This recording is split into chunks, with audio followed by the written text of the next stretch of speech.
Olá, bom dia! Estamos nós aqui reunidos para mais uma aula da nossa comunidade, de volta para casa. E hoje nós vamos tratar aqui de um tema extremamente pertinente, como todos os outros, é claro. É claro que esse tema é um pouco mais profundo, diria até que muitas de nós sofrem um pouco dessa realidade, porém nem todas extravasam, falam, comentam ou, teoricamente, colocam para fora. Hoje nós vamos tratar um pouquinho daquilo que trata do ressentimento ao perdão. Daquele ressentimento que nós trazemos no nosso coração, daquelas marcas, daquelas situações as quais nós já vivemos, nós vivenciamos, nós passamos, situações essas que deixaram marcas profundas em nós e que hoje trazem em nós esse legado tão profundo ao qual por diversas vezes acaba tendo aí um papel um pouco, eu diria que decisivo, naquilo que diz respeito às nossas escolhas, o nosso comportamento, a nossa própria vida, né? Se reconciliar com a nossa história é parte fundamental da nossa vivência. Ter uma história reconciliada, né? Olhar para a tua história e reconhecer nela a grandeza, e reconhecer nela a graça atuante, e reconhecer nela que tudo teve um para quê, que nada foi à toa, que nada do que aconteceu foi por acaso, que nada do que aconteceu foi, né, simplesmente assim veio com o vento, mas ao contrário, tudo aquilo que a tua história traz, tudo aquilo que as tuas vivências, a tua memória traz, isso tudo tem um para quê, isso tudo tem um sentido pelo qual foi vivido e para o qual hoje você precisa então lidar com as consequências ou, de maneira mais concreta, aplicar essas consequências na tua própria vida, na tua história, na tua vivência, hoje na concretude dos teus dias, entende?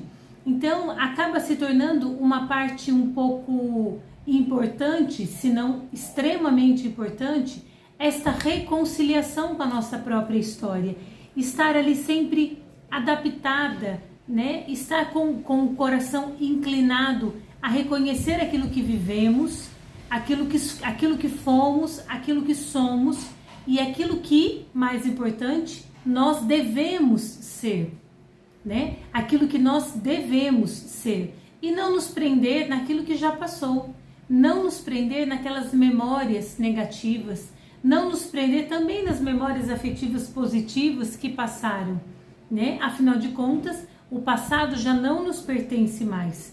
Nós já não temos mais o passado à nossa disposição, ao nosso dispor, não é mesmo?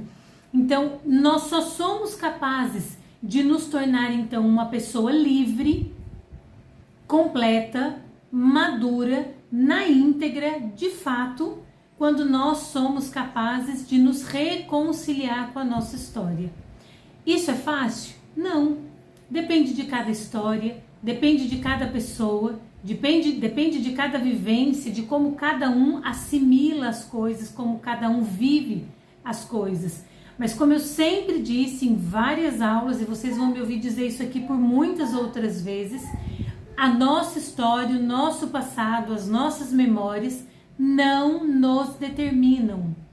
Não nos determinam. E por que não nos determinam? Porque nós somos pessoas maduras, responsáveis e livres para escolher aquilo que nós fazemos com as consequências das nossas escolhas. Ok? Então, um primeiro ponto é muito importante nesta via que vai do ressentimento ao perdão, que nós tenhamos em mente o quão importante é esta reconciliação com a própria história. Esse reconciliar-se consigo mesmo, olhar para si não com um olhar de culpa, de condenação, mas olhar para si com um olhar de misericórdia, com um olhar de compaixão, com um olhar de que é possível fazer tudo novo, mesmo tendo por base coisas que não foram tão boas, ok? Então, ressentimento, o que vem a ser a palavra ressentimento? Ressentimento é ressentir, sentir de novo. Normalmente a palavra ressentimento, ela está ligada a algo negativo da nossa história. Então nós temos aí o ciúme, nós temos aí brigas, desgosto, desolações, dissabores, memórias negativas. Então, normalmente o ressentimento ele está automaticamente ligado a um sentimento negativo, a algo ruim que nós não fomos capazes de elaborar num determinado momento e que nós por algum motivo decidimos não mexer e aquilo fica sempre ali parado, né? E como diz o ditado, água parada dá bicho, não é assim mesmo? Então fica ali parada, né? Aquela água parada. E sempre que eu vivo algo, né, alguma eventualidade na minha história, nos meus dias, que remetem a mim aquele mesmo sentimento que eu tive lá atrás, veja, eu já estou então ressentindo. Automaticamente eu sou lançada para a minha história e eu volto a ter aqueles mesmos sentimentos, ressentimentos, maus sentimentos. E isso faz com que eu paralise a minha vida. Isso faz com que eu paralise a minha própria história. Por quê? Porque diante de um sentimento tão grande que me toma e que me joga literalmente no meu passado, eu não consigo mais caminhar. Eu não consigo mais dar passos. Eu não consigo mais enxergar uma saída. Então eu me vejo o quê? Prisioneira. De quem? Da minha própria história. Prisioneira de mim mesma. Entende? Então, o ressentimento, ele está diretamente ligado com algo ruim da minha história. Ninguém ressente, por exemplo, um buquê de flores que ganhou no passado. Ninguém ressente um pedido de casamento. Ninguém ressente, né? Isso são coisas boas da vida.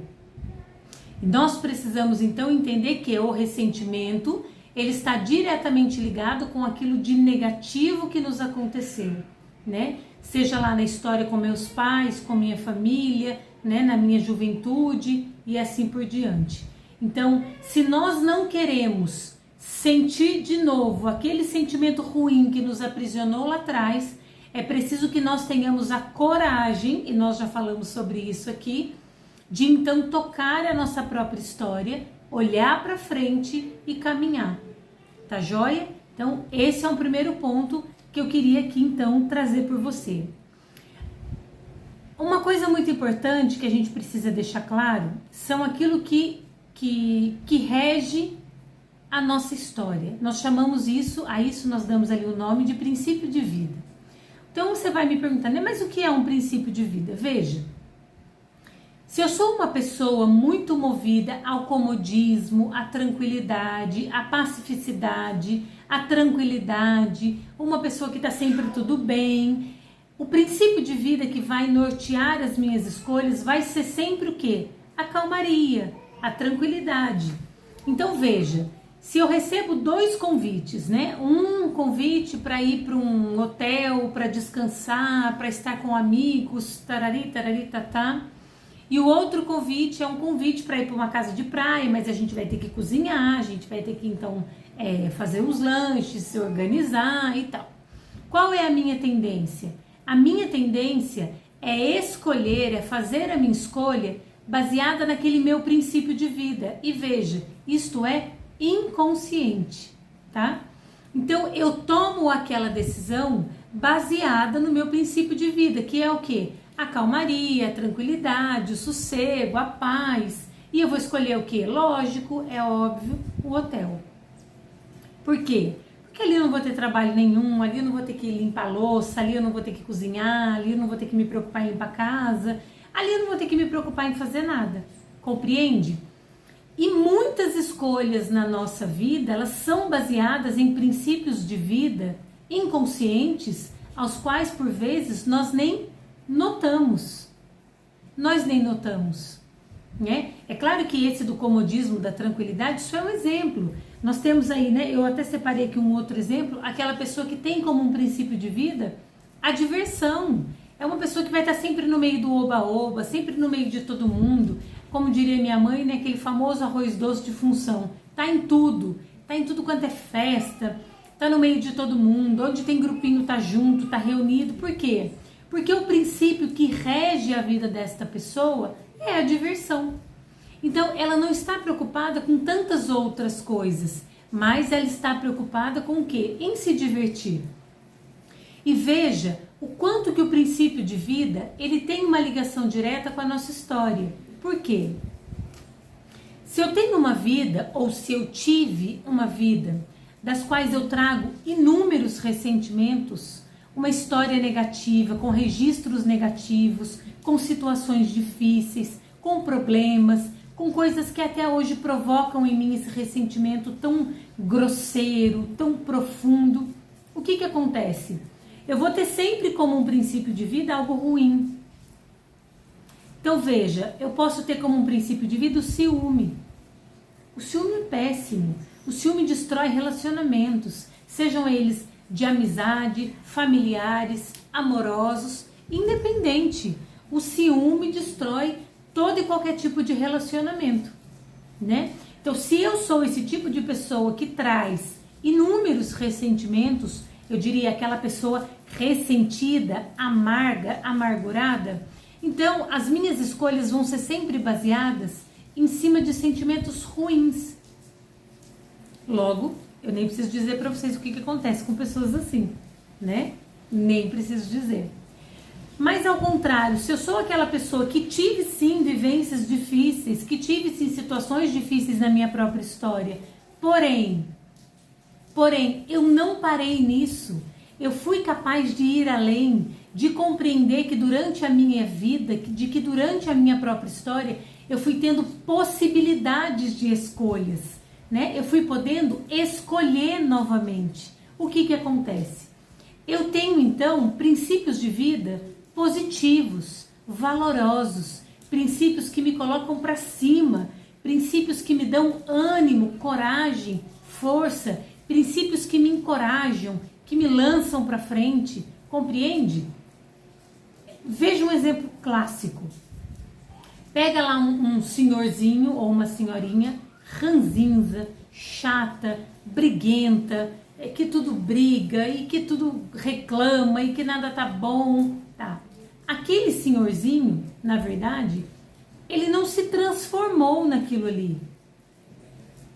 Na verdade, ele sempre foi aquilo ali. Ele só está demonstrando. Ao contrário, pegue a vida dos santos, né? Escolha aí um santo, né? De repente um santo até mesmo da sua própria devoção. E veja, o que foi a vida deste homem ou desta mulher, se não enfrentar a si mesmo durante toda a tua história e trazer em si princípios de vida positivos, entende? Que o afastam do ressentimento, mas que ao contrário trazem a ele essa liberdade interior, que é extremamente importante. Vocês começam a fazer a ligação e começam a olhar para a história de vocês, e aí vocês começam a perceber quantas escolhas foram feitas baseadas em princípios de vida profundamente negativos, feridas, mágoas, machucaduras e tantas outras coisas. E é ruim porque no final de tudo, nós temos a nossa vida paralisada e nós acabamos também paralisando a vida do outro. Nós também paralisamos a vida do outro. E isso é péssimo, porque eu não caminho, os meus não caminham, ninguém caminha. Então, conhecer a si próprio também é um ato libertador. Por quê? Porque quando eu me conheço, eu sei o tipo de terreno que eu sou. E eu sei como eu preciso lidar com esse próprio terreno. Então, compreender por que hoje eu tenho aquele pensamento tão negativo, tão ruim acerca da minha história. Volta lá. Volta lá. Tenha coragem de voltar, de tocar, de olhar e, acima de tudo, de observar que tipo de pessoa você é. Quais são as escolhas que você sempre faz? O que motiva as suas escolhas? Quais os sentimentos que têm motivado as suas escolhas? Né? Quais são, de fato, os princípios de vida que têm ali norteado a tua história, norteado o teu dia a dia? Uma vida de ressentimento é uma vida onde não existe o perdão. Se eu sou uma pessoa ressentida, eu sou uma pessoa completamente fechada ao perdão. Eu sou uma pessoa que não tem a menor disponibilidade ou sequer vontade de perdoar. E por quê? Porque ressentir traz em mim aquele sentimento de vou dar o troco, de justiça. Mas é um sentimento de justiça errado. Ele não é coerente, ele não é verdadeiro. Percebe? Então, uma vida onde existe muito ressentimento é uma vida onde não há espaço para o perdão. É uma vida onde não há perdão, onde a pessoa não se abre a perdoar. E onde não há o perdão, não existe a liberdade. Porque só é livre um coração capaz de perdoar. Veja, imagine se Deus olhasse para você e dissesse assim: a partir de hoje eu não perdoo mais absolutamente nenhum erro que esta minha filha venha cometer. O que seria de nós, que cometemos erro a cada instante? O que seria das nossas vidas se não fosse o grande perdão e a misericórdia de Deus que chega até nós? Compreende? Este entendimento, ele é esclarecedor. Por quê? Porque ele traz ao meu coração a liberdade interior que eu preciso ter para que eu seja, então, eu mesma. Para que eu tenha liberdade de assumir as rédeas da minha própria vida, da minha própria história. Para que eu não precise mais me esconder atrás de ninguém. Entende? A liberdade, né? A falta da liberdade, no caso, ela vai sempre orientar os meus atos. Então veja, se eu não sou uma pessoa livre, se eu tenho essa dificuldade com a liberdade, em lidar com a liberdade, em ser de fato livre, isso é o que vai orientar as minhas escolhas. São esses sentimentos que vão orientar as minhas escolhas. E veja o quanto que isso é ruim.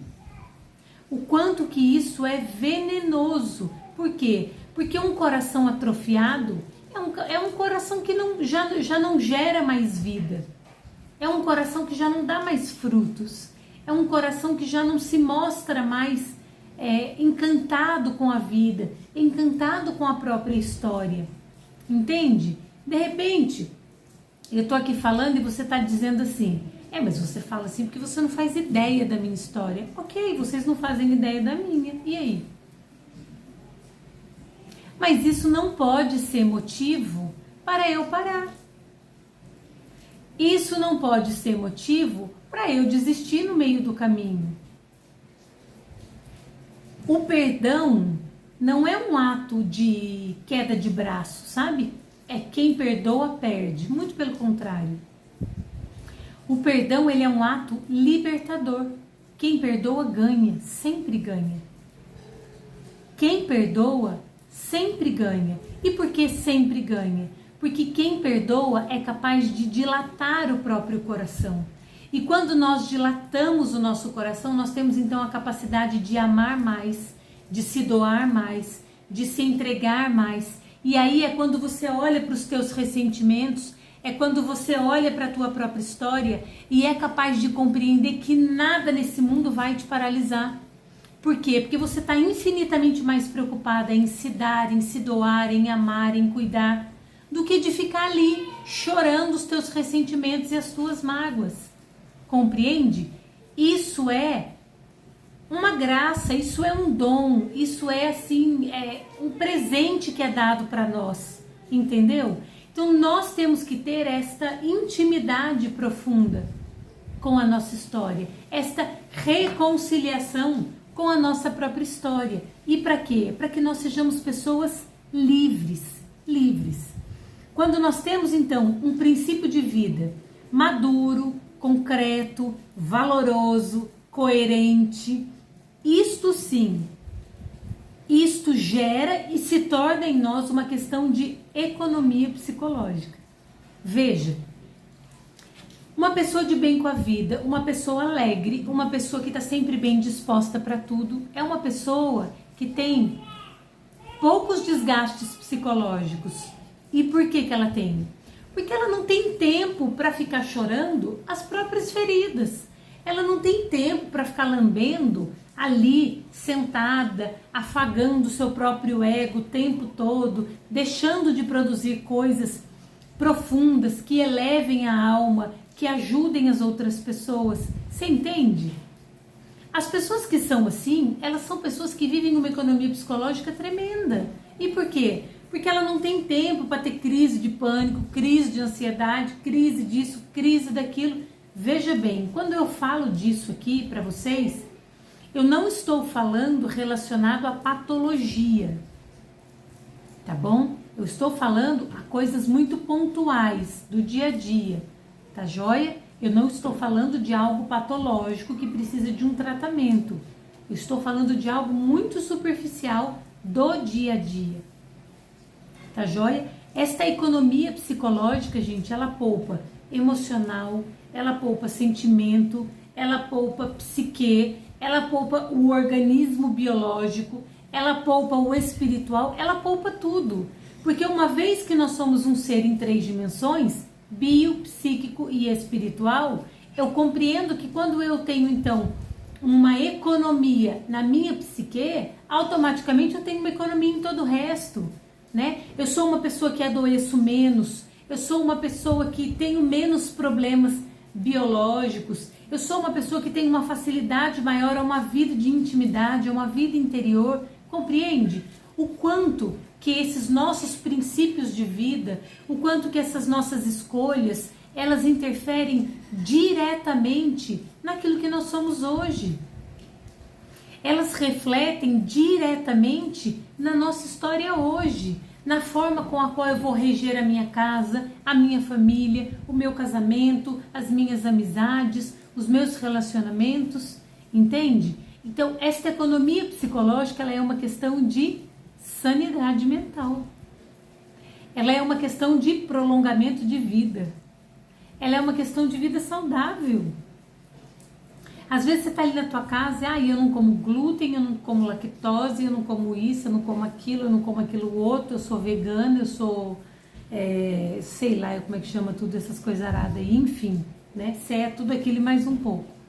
Mas no fundo, por dentro, você está se comendo, você está se matando por dentro. Então, de que adianta querer ter uma vida saudável por fora, se por dentro você não deixa transparecer aquilo que precisa ser transparecido? Se por dentro você não tem a coragem de tocar aquilo que precisa ser tocado? Compreende? Então, isso tudo tem sim uma interferência direta naquilo ao qual nós nos tornamos hoje. Veja, existe uma diferença muito grande, né, entre uma pessoa amargurada e uma pessoa feliz. E eu tenho certeza que se eu pedir para você puxar aí na memória, você vai conseguir pensar em 2 pessoas assim com muita facilidade, né? Infelizmente hoje nós vivemos num mundo em que as pessoas são puro ferida, né? E quando essas feridas gritam, doem ou coisa do tipo, o que essas pessoas fazem? Toma um remedinho. Né? E então é preciso que nós passemos a compreender que aquilo que eu sou hoje está diretamente ligado com as minhas escolhas baseadas na minha história.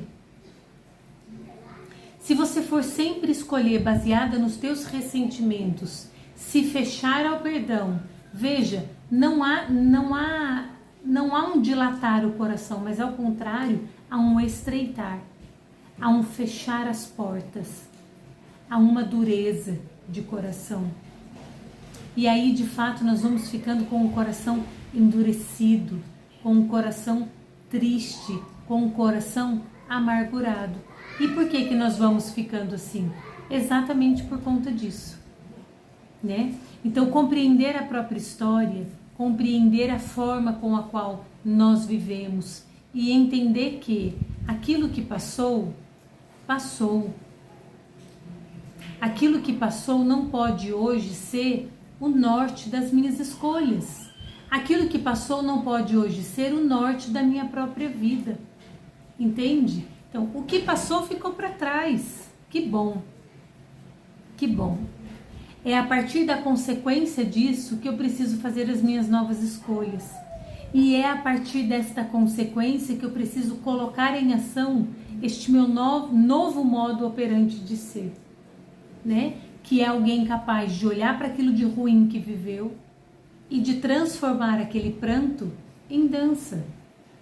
Em ter a maturidade de conhecer que você não é aquilo que você viveu. Aquilo tem parte sim na tua história, mas você não é aquilo. Aquilo é um pedaço de você que é infinitamente mais complexo do que isso tudo. Então veja, não tenha medo. Não tenha medo de tocar a tua história. Não tenha medo de compreender quais os teus ressentimentos. Aponta, coloca o dedo, dê nome, compreenda, vai lá, toca, resolve. Perdoe, dilate o teu coração, se abra para essa nova vida que te espera a cada manhã. Há quanto tempo a vida tem lhe convocado? Há quanto tempo a vida tem ali batido na tua porta logo pela manhã? Para que você venha florescer uma nova pessoa, uma nova vida, tudo novo. Mas nós não conseguimos, nós não damos passos. E por quê? Exatamente por conta disso. Porque nós insistimos em ficar preso naqueles frangalhos, naquelas migalhas, naqueles pedaços que ficaram lá atrás. Né? E com isso, é claro, a gente deixa de estar inserida profundamente no presente, vivendo uma vida frutífera, uma vida fecunda, uma vida fértil, onde eu posso dar frutos, onde eu posso dar ali, né, inúmeros testemunhos, exemplos, onde eu posso servir, ajudar e ser prestativa com tantas pessoas, ao passo que, ao contrário, eu prefiro ali ficar escondida, né, chorando as minhas próprias feridas, deixando de amar. E diga-se de passagem, minhas queridas, um coração incapaz de amar é um coração que morre seco. Seco. Por quê? Porque o que alimenta um coração é o amor. Só o amor é capaz de regar e alimentar um coração. Então, se você não faz isso, se você não rega o teu coração com amor, se você não dilata o teu coração por meio do perdão, se você não é capaz de se inclinar, de se dobrar diante de tantas coisas ruins que fizeram com você lá atrás e de compreender que erraram, sim, mas isso não é mais importante. O mais importante é o que você vai fazer com isso, compreende? Dificilmente você vai traçar esse caminho do ressentimento ao perdão. Mas ao contrário, você vai ficar ali parada no meio do caminho, né? E não vai conseguir sair daquilo ali. E não vai conseguir dar passos. E vai ficar ali presa, presa, presa. E a coisa não vai fluir. A coisa não vai caminhar. A coisa não vai para frente. Tá joia? Então hoje o convite que eu tenho para fazer a vocês é: não temam reconhecer e tocar na própria história os teus ressentimentos. Né? Aquilo que traz angústia, amargura, dor, toque na tua história, dê nome, perdoe, se reconcilie.